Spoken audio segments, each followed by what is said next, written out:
Donald Trump has sparked a backlash from leading Christians over his appointment of a controversial televangelist to the White House. The president on Friday signed an executive order to open a White House faith office to be led by Paula White, his longtime spiritual advisor. Trump established a similar office at the White House during his first term and regularly consulted with a tight group of evangelical advisors. But the move sparked fury from Christian leaders who believe that White, a megachurch pastor from Florida, preaches an interpretation of the gospel that critics argue exploits the most vulnerable. White teaches followers that God will reward them if they donate to her church, going as far as to suggest precise sums over $1,000 to ensure their salvation. "This is an abomination," wrote Christian motivational speaker Scott Ross on X. She preaches the heresies of word of faith and prosperity gospel, both utterly opposed to authentic Christianity. Worse, she has lived a life of scandal, with multiple husbands, twisting the gospel for profit. The teachings of the minister, who is married to rock star and Journey lead singer Jonathan Cain, have nevertheless rubbed off on Trump, who first contacted her by phone in 2002 after watching one of her TV shows. The White House praised White as someone fighting for religious freedom and humanitarian rights, and advocating for the voiceless in a press release announcing her appointment. Trump said on Thursday he would create the White House Faith Office and direct Attorney General Pam Bondi to lead a task force on eradicating what he called anti-Christian bias within the federal government. But the backlash came thick and fast online as it sent shockwaves through Trump's Christian base. Ross, an Orthodox Christian leader based in Texas, went as far as to argue that White's appointment was the worst and most dangerous thing Trump could have done. "Lord, have mercy on our country and this administration," he wrote on X. Christian blogger Chris Honholtz wrote on X, "Not every choice he makes will be a home run, we understand that. But this is a train wreck. At Real Donald Trump, sir, you need to reverse course on this ASAP. Not only is Paula White not biblically qualified to be a pastor, she is a false teacher leading people to hell. Do not do this, sir.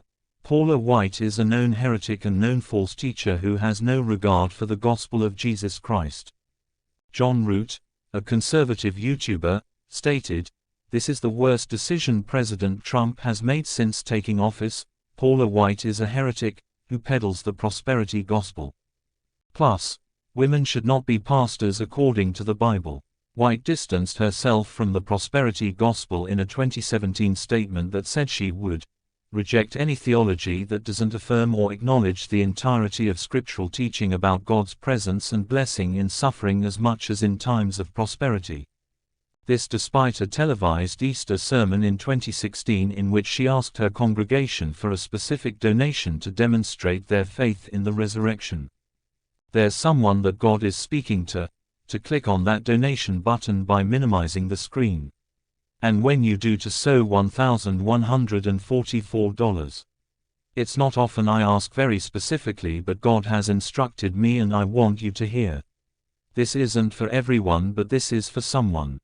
When you sow that $1,144 based on John 11:44, I believe for resurrection life, said White. The pastor implored her flock, so click on and minimize that screen and right now sow your miracle resurrection seed as we stand in faith together. And 7 I believe God for your miracle. The prosperity gospel has been rejected as unbiblical and heretical by almost all Christian scholars and theologians, including evangelicals. Southern Baptist theologian Russell D. Moore told The Washington Post in 2017 that Paula is a charlatan and recognized as a heretic by every Orthodox Christian, of whatever tribe. Trump delivered remarks at the National Prayer Breakfast at the U.S. Capitol and used his speech to call for unity, telling lawmakers his relationship with religion has changed after a pair of failed assassination attempts last year. At a second prayer breakfast in Washington, Trump struck a more partisan tone, took a victory lap for getting rid of woke over the last 2 weeks and announced steps to protect Christians from what he said was religious discrimination. The actions announced on Thursday could pose constitutional questions about the separation of church and state, with the U.S. Constitution's First Amendment limiting government endorsement of religion. Trump, who has become the de facto figurehead of conservative American Christianity, has repeatedly invoked a religious anointing since he survived an assassination attempt last year. Many people have told me that God spared my life for a reason, Trump has told supporters at events around the country. In the last 3 election cycles, white evangelical Christian voters, who make up a critical piece of the Republican base, have supported Trump. He has embraced the conservative Christian worldview and policies that speak to the bloc's anxiety about changing gender norms and family patterns. Trump established a similar office at the White House during his first term and regularly consulted with a tight group of evangelical advisors. The president also said he would create a new commission on religious liberty, and criticized the Biden administration for the persecution of believers for prosecuting anti-abortion advocates. "If we don't have religious liberty, then we don't have a free country," he said.